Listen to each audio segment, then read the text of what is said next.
Mais uma vez, bom dia a todos. Estamos de regresso para dar início a um espaço de debate que tem por objetivo abordar o atual cenário das ciberameaças às empresas, contando para isso com o contributo e com as visões de alguns dos especialistas em cibersegurança. Com efeito, o cibercrime não dá tréguas. Quase todos os dias somos confrontados com um novo ataque ou violação de dados, em maior ou menor escala. Conhecer as tendências a nível do malware é essencial para que as empresas adotem soluções de segurança adequadas. Afinal, prevenir continua a ser o melhor remédio. Passo então a apresentar os meus convidados deste painel, a quem agradeço desde já a participação. Temos connosco Pedro Samuel Pires, Enterprise and Cybersecurity Portfolio Manager da Fujitsu, aqui já à minha esquerda. Depois temos Hélio Oliveira, Territory Channel Manager and SMB da Kaspersky Lab. Muito obrigada pela sua presença também. Vasco Sousa, Iberia Channel Manager da StorageCraft. E, por fim, mas não menos importante, Gonçalo Sousa, professor e investigador, professor da Escola Naval e investigador em cibersegurança. Atravessamos um momento de grande transformação a nível mundial, como aliás já abordámos no painel anterior, se teve a oportunidade de assistir. O que tem colocado grande foco e pressão na cibersegurança de cidadãos e de empresas.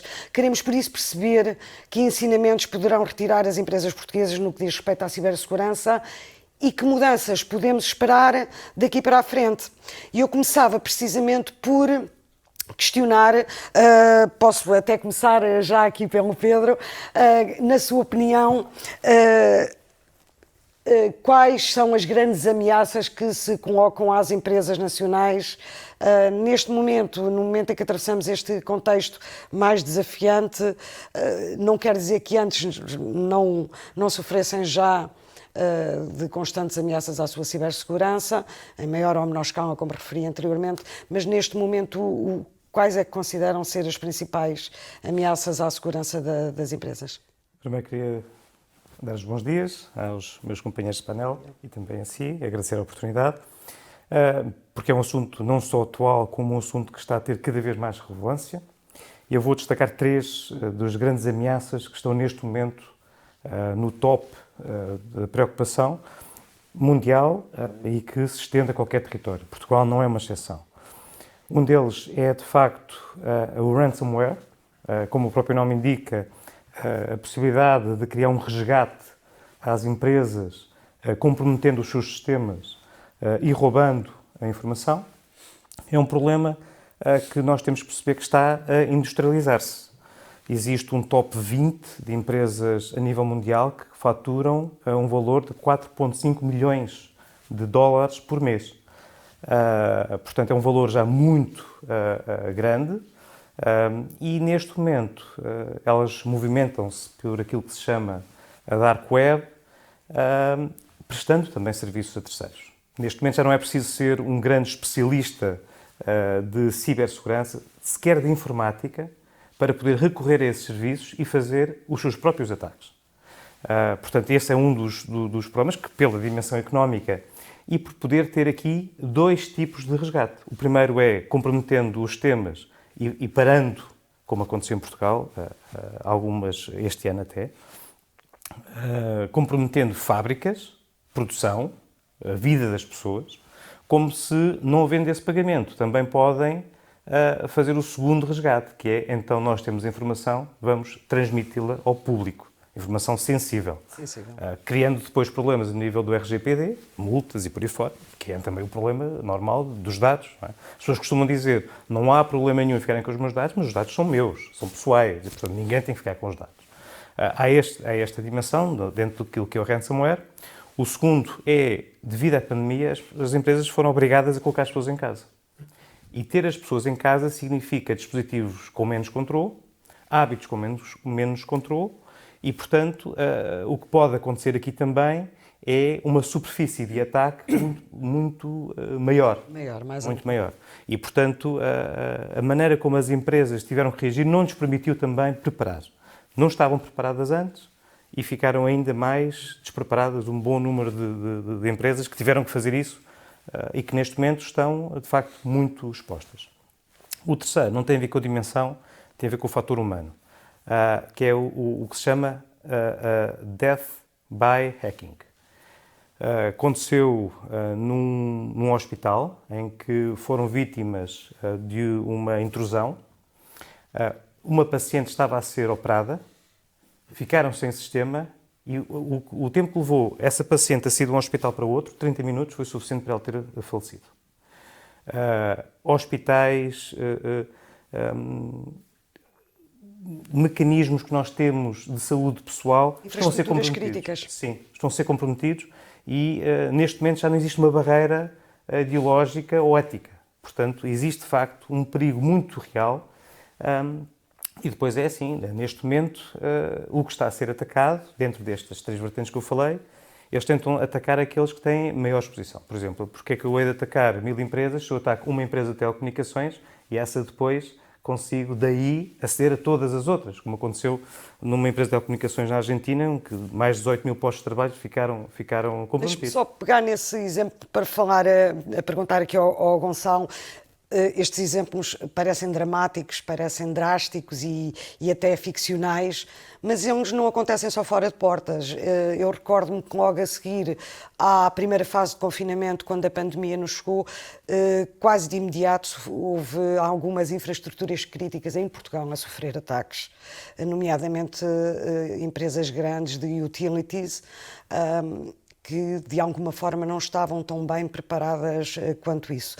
O cenário que o Pedro aqui traçou, sente-o também em Portugal? Sente que a mesma exposição, o mesmo nível de vulnerabilidade existe também nas infraestruturas em Portugal? Bem, bom dia a todos também, obrigado também pela oportunidade. Sem dúvida, eu acho que o campo da cibersegurança não tem fronteiras nem escolhe linguagens. Se houvesse alguma dúvida disso, o WannaCry em 2017 veio mostrar exatamente o contrário, não é? E, portanto, tanto quanto se sabe, 42 países no mundo não foram atacados, provavelmente porque eram um pouco interessantes, porque pela primeira vez passámos do paradigma das cartas da Nigéria, em que um e-mail muito mal escrito era recebido a pedir para transferirem todo o dinheiro para a nossa conta. Nós estamos a rir, e acontece sempre que eu falo neste caso, toda a gente sorri com este assunto, mas todos nós estamos vulneráveis. As senhoras porque escolhem um determinado produto, os homens porque escolhem outro, e, portanto, todos nós temos essas vulnerabilidades. Mas voltando à sua pergunta, portanto, Portugal não é exceção e a atividade conduzida em Portugal na área da cibersegurança aumentou imenso. Aumentou porque, efetivamente, as pessoas foram para casa, os meios começaram a ser partilhados, acrescentando àquilo que o Pedro disse, os meios começaram a ser partilhados pelos filhos, pelo agregado familiar, portanto, toda a gente tinha acesso à mesma rede, a gente tinha acesso provavelmente até ao mesmo equipamento e, portanto, Portugal teve que, no fundo, conseguir fazer essa transição e conseguir adaptar-se a esta nova realidade. Eu gostava só de acrescentar aqui 2 pontos que são também, na minha opinião, muito importantes, que é a computação distribuída. Efetivamente, a tecnologia, quero dizer, portanto, efetivamente, hoje em dia podemos ter acesso a uma maior capacidade de computação, mesmo que a nossa máquina não permita. Enfim, os equipamentos móveis são cada vez mais potentes e muito próximos de equipamentos profissionais. Novamente, aquilo que o Pedro disse e que eu concordo, que as pessoas, mesmo que, tudo indique para não confiar numa determinada fonte, vão acabar por cometer erros. E está provado que 1 em cada 4 pessoas, mesmo que o título do e-mail seja "Cuidado, não abra este e-mail", elas vão abri-lo. E, portanto, estamos a falar de 25% da população mundial que tem acesso à internet. E, portanto, Portugal não é exceção nisso também. Muito bem, pegando nesse ponto, eu perguntava aqui ao Hélio, porque isto é um lugar comum dizer que o utilizador é, de facto, o elo mais fraco na cibersegurança das organizações.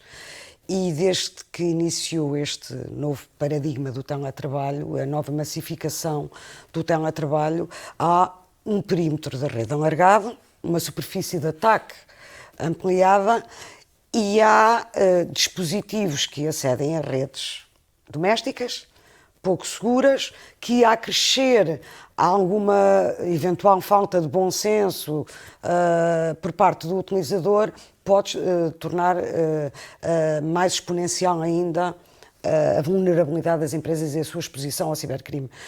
Concorda com esta visão de que o fator humano continua a ser o elo mais fraco desta cadeia? Sim. Antes de mais, bom dia a todos. Obrigado Bom pela dia. oportunidade. Sim. Sem desrespeitar o utilizador, na verdade, quem utiliza os sistemas é o utilizador. Portanto, não só é o elo mais fraco, como é o elo mais importante dentro de uma organização, são as pessoas. Porque, tipicamente, e pegando naquilo, por exemplo, que o Pedro disse, e também que o Gonçalo disse, o ransomware. O ransomware, tipicamente, afeta diretamente os utilizadores. Portanto, e só chega aos servidores se o utilizador, tipicamente, for alvo de um ransomware. Portanto, onde é que eu tenho que garantir que a minha infraestrutura é protegida? Tipicamente no endpoint. E pegando naquilo também que a Ana acabou de dizer, falamos do seguinte, que é o perímetro. Hoje em dia não há perímetro.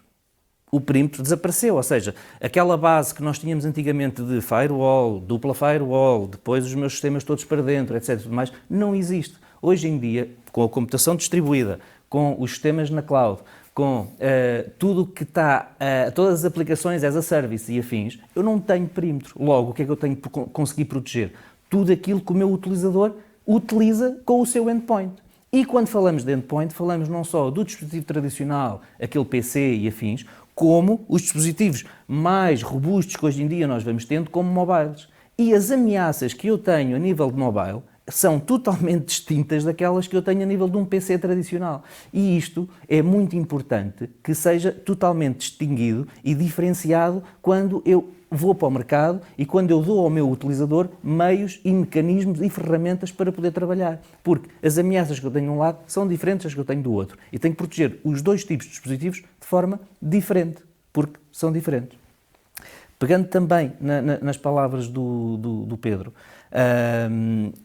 hoje em dia, quando olhamos para um paradigma de segurança e pegando novamente na componente do utilizador e falando na parte como sendo o elo mais fraco, cada vez mais, e nós temos vindo, por exemplo, visto durante o ano passado, que há uma necessidade das organizações darem ferramentas de consciencialização aos utilizadores, de awareness, para que estes se munam, eles próprios, de informação que os possam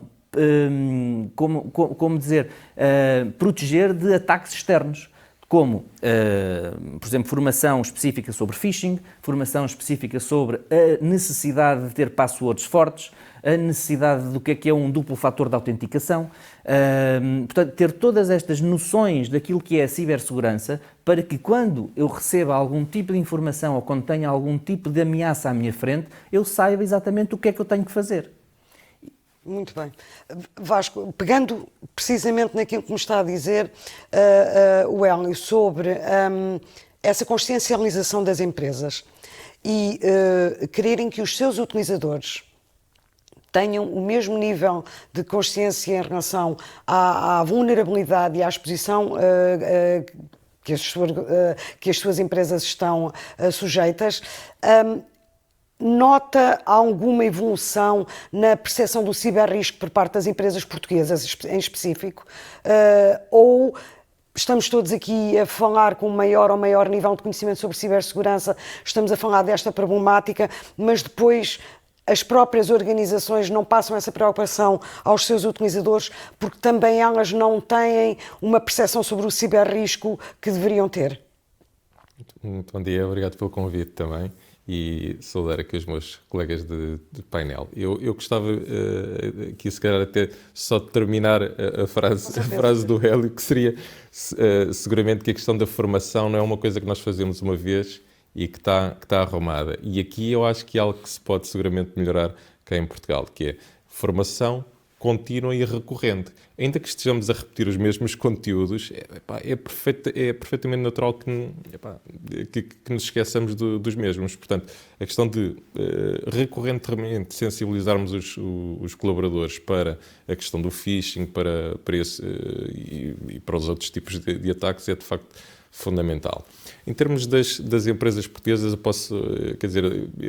eu recebo muito feedback de parceiros em que aquilo que me diziam era as empresas começam a estar bastante mais sensíveis, até porque começam a ouvir falar não só de ataques mais locais, ou seja, de outras empresas com quem contactam e que de facto sofreram ataques de ransomware, e portanto isto é se calhar o melhor alimento para a sensibilização. O que é facto é que também em março, quando fomos todos para casa, a verdade é que também me disseram o seguinte: as empresas o que queriam era disponibilizar o acesso aos trabalhadores para trabalharem remotamente e, portanto, abriam portas indiscriminadamente e, portanto, não foi nenhuma surpresa que, passado algumas semanas, o crescimento dos ataques de ransomware tenha sido gigantesco. Não é? Portanto, isso não é de forma nenhuma uma surpresa. Falando não só da prevenção, e aí acho que de facto tem havido uma sensibilização cada vez maior, ou seja, com várias linhas de defesa, ou seja, não existe uma única coisa que nós possamos fazer para prevenir o ransomware, quer dizer, é uma série de fatores que têm que trabalhar integradamente. Portanto, estamos a falar de firewalls, de inspeção de tráfego, de proteção de endpoints, etc. Portanto, tudo isso.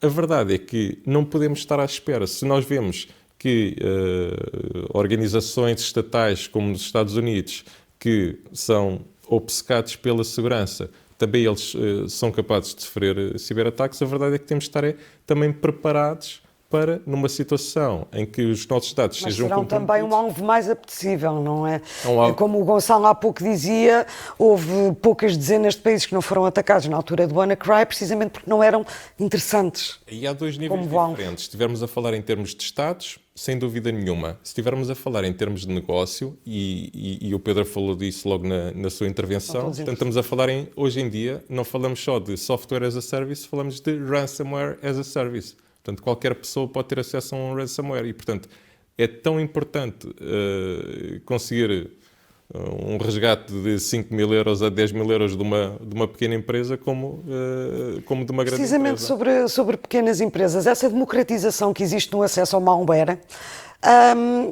faz com que os cibercriminosos, os hackers, fiquem um pouquinho mais à frente de muitas empresas que, Pedro, perguntava-lhe a si, têm orçamentos diferentes ao seu dispor. Sendo o tecido empresarial português composto maioritariamente por micro e pequenas empresas, como é que fica esta luta? Desigual ou não é uma questão de recursos financeiros, com pouco consegue-se fazer uma defesa adequada ao seu interesse enquanto alvo do cibercrime? É verdade que sim, portanto, os orçamentos sendo diferentes, como acontece em outros géneros, quando o dinheiro, quando os budgets das empresas, quando os orçamentos das empresas quase nunca são revertidos para a cibersegurança, e nas PMEs, se calhar com maior dificuldade, poderiam ser revertidos para aí. Sim, é verdade que torna-se mais difícil conseguir ter um nível de segurança capaz.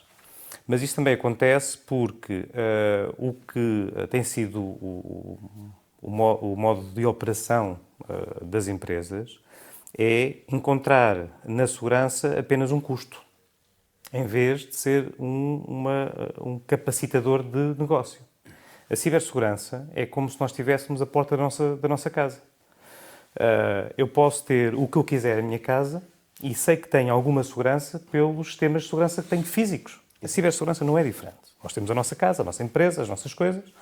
E se eu puser uma cortina a servir de porta, de rua, com certeza que as coisas que terei em casa irão desaparecer. As empresas, o que lhes falta muito, e principalmente as PMEs, é ajuda especializada. Recorrerem à ajuda especializada para criarem um programa de segurança. E um programa de segurança não significa que se tenha que injetar dinheiro para resolver problemas, que é isso que muitas vezes acontece. Injeta-se dinheiro para resolver problemas. Surge um problema de segurança, injetamos dinheiro. Surge outro problema de segurança, injetamos mais dinheiro. E às vezes encontramos nas empresas ferramentas que se sobrepõem, ferramentas que não estão otimizadas e, portanto, se houver desperdício de recursos. Muito bem. Se houver um programa de segurança, pode-se, e existem, principalmente, tanto na Agência Europeia, que é em Portugal, é representado pelo Centro Nacional de Cibersegurança, como também um standard, que é o NIST, um standard americano, existe uma forma de perceber como é que a empresa está. Identificar os riscos, identificar o nível de maturidade da empresa e atacando problema a problema. E, portanto, assim já é mais fácil de poder atacar os problemas mais sérios e depois os outros. Aferir o grau de risco da empresa e, ao mesmo tempo, também os recursos que essa mesma organização tem para os mitigar, é isso? Muito bem. E depois é assim, é evidente que uma PME tem menos budget, mas também tem menos pessoas, já falámos que é um dos pontos de risco, tem menos infraestrutura, que é outro dos pontos de risco, e, portanto, não é muitas vezes a questão de ser mais pequena, mas sim a maneira como se toca o problema, não é?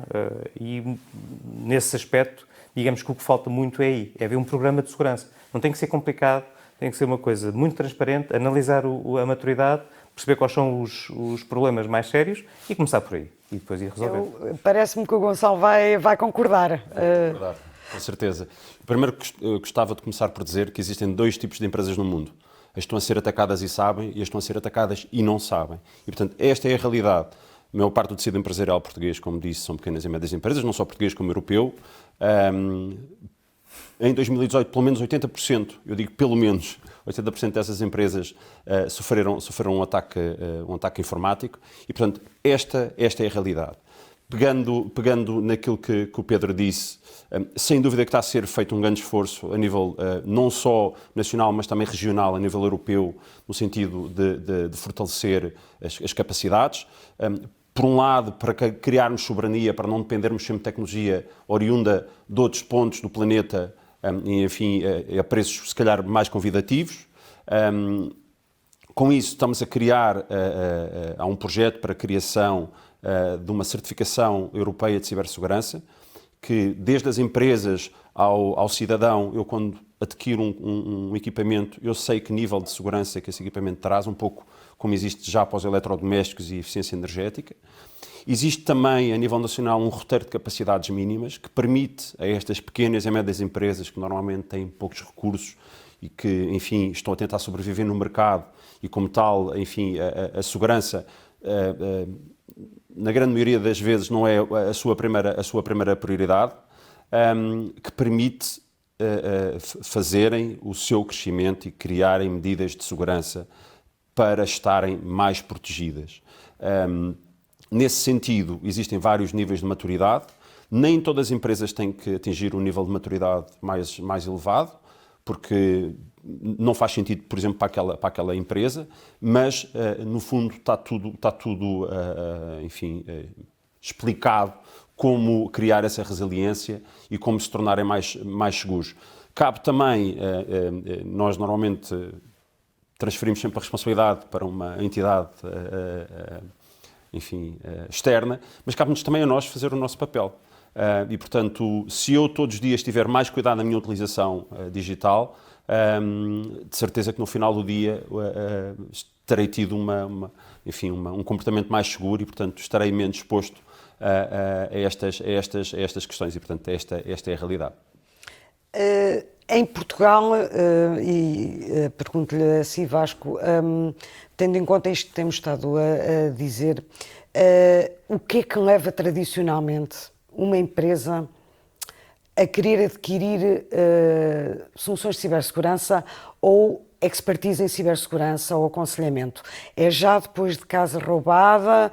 É porque tem esse awareness a crescer e já tem uma percepção da sua exposição ao risco? Ou como eu referi, normalmente só batem à porta das empresas que prestam serviços e produtos de cibersegurança quando já sofreram um ataque e querem mitigar os seus efeitos e evitar que se repitam? nós somos portugueses, não é? Portanto, não sei se com isto simplifico um bocadinho a resposta.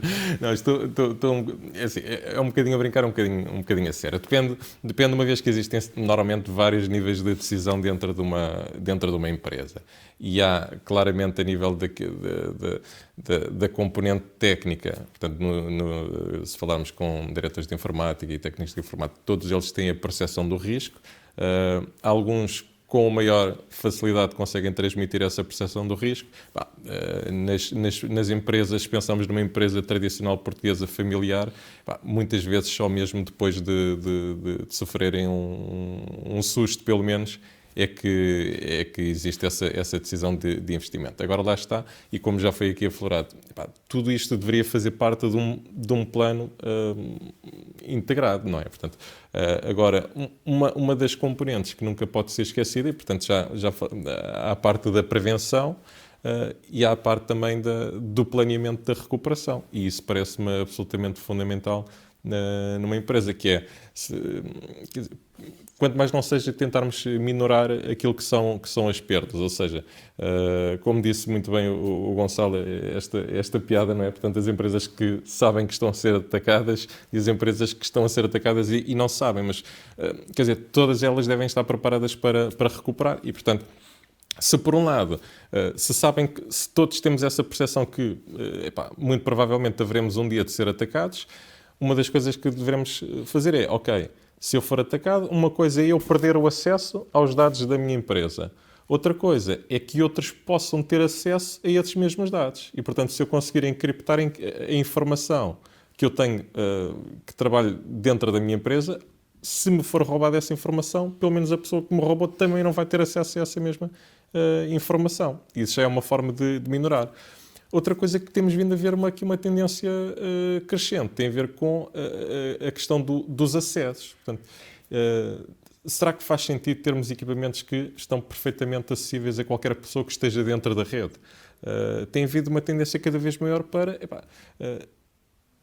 um determinado agente tem acesso a um determinado sistema pelo período de tempo que necessita. Portanto, concede-se-lhe o acesso assim que tiver terminado o seu trabalho, e falando, por exemplo, no caso da StorageCraft, que tem soluções de backup, não faz sentido que as ferramentas de backup tenham acesso permanente a um sistema onde eu vou armazenar os meus backups. Portanto, fazem o backup, termina e é cortada essa ligação. São revogados esses privilégios.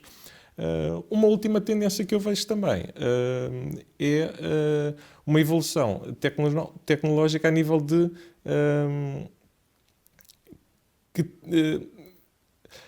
como é que nós vamos fazer essa recuperação? Ou seja, as empresas portuguesas têm que pensar que uma coisa é eu ter os meus dados protegidos e salvaguardados, outra coisa é quando é que eles vão estar novamente acessíveis. E se pensarmos no tempo que ficamos de parados, portanto, isso se calhar é o maior prejuízo de todos, que é a empresa não poder conseguir continuar com a sua produção. E, portanto, um plano que assegure que possa recuperar localmente, remotamente, que envolva uma componente de cloud, portanto, podermos desenhar tudo isso ainda antes de termos o problema. Portanto, seguramente vão correr bastante melhor. E uma última nota, e aqui um bocadinho também de sugestão para os parceiros que estão aqui presentes neste evento digital, testem, não é? Portanto, façam esses testes, porque sem testar um plano de recuperação de desastre, muito dificilmente vão correr bem quando precisarem.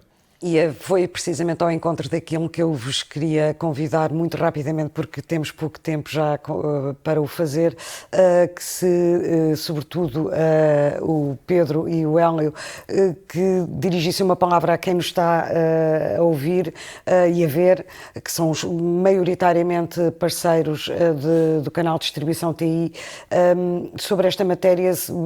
Pedro, o que é que poderia dizer em relação ao papel que estas empresas têm também no sentido de proteger e aumentar esta awareness, esta consciencialização por parte das empresas portuguesas?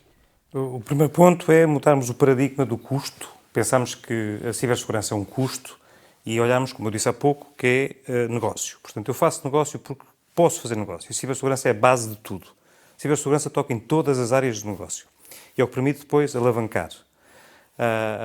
e estar protegido e poder prosseguir, poder ter canais multicanal, poder ter aplicações móveis e, portanto, se nós não tivermos um programa muito bem definido, com prioridades, usando os estándares que permitem ter, como foi há pouco muito bem referido, permitem ter esse awareness e criar esse plano estruturado que toque os problemas um a um e permita ter esse avanço, as empresas vão estar sempre um passo atrás. Sempre um passo atrás. Portanto, o que é muito importante é ter este plano, avançar à maturidade necessária para cada uma das empresas e olhar para as soluções como, de facto, capazes de produzir, de conseguir ter esse plano bem estruturado e permita fazer negócio, não é, às empresas. Muito bem. Hélio? Sim. Eu queria só dar um exemplo, e voltando outra vez à parte do custo, porque no fim do dia acaba por ser sempre muito a parte do custo e da cibersegurança. Há uns anos atrás um cliente disse-me muito claramente: Hélio, eu sei quanto é que me custa ter isto e sei quanto é que me custa não ter, porque eu sei por cada minuto que paro qual o prejuízo que eu tenho. E muitas das vezes isto é um exercício que eu gostava que as várias empresas fizessem e percebessem quanto é que custa parar 5, 10, 15, uma hora, um dia. Essa inatividade. E percebessem que, tal como o Pedro disse, a cibersegurança não é um custo, é um meio para garantir a continuidade do negócio. E isso acaba por ser muito importante. E volto a referir a parte do awareness, a parte de formação contínua, a parte da percepção dos riscos que existem, mas, acima de tudo, ter uma formação de forma positiva, ou seja, não assustar o utilizador com aquela componente de não pode fazer isto porque... Não, é assim, deve fazer isto desta forma porque os riscos são estes, e assim sucessivamente. Portanto, eu deixo, acima de tudo, a mensagem de que vejam o que é que custa. E, acima de tudo, com as ferramentas que hoje temos de software as a service, nós pagamos por utilizador. Portanto, não estamos aqui a pagar o mesmo que pagaria um cliente com 10, 15 ou 20 mil utilizadores. Portanto, eu pago comparativamente ao volume que aquele cliente tem. Eu gostava muito de vos agradecer a vossa disponibilidade, os vossos inputs, as vossas visões. Eu creio que quem nos está a ver, quem nos está a ouvir, com certeza que extraiu daqui alguns ensinamentos, algumas guidelines, algumas orientações que terão sido úteis para percebermos que caminho é que devemos seguir, que caminho é que podemos fazer com que as empresas sigam em termos de consciencialização das suas forças de trabalho distribuídas e espero que tenham gostado. Vemo-nos no próximo debate, certamente contarei com a vossa presença aí desse lado e mais uma vez muito obrigada a todos por terem estado aqui comigo. Um bom dia. Obrigado. E até já. Obrigado.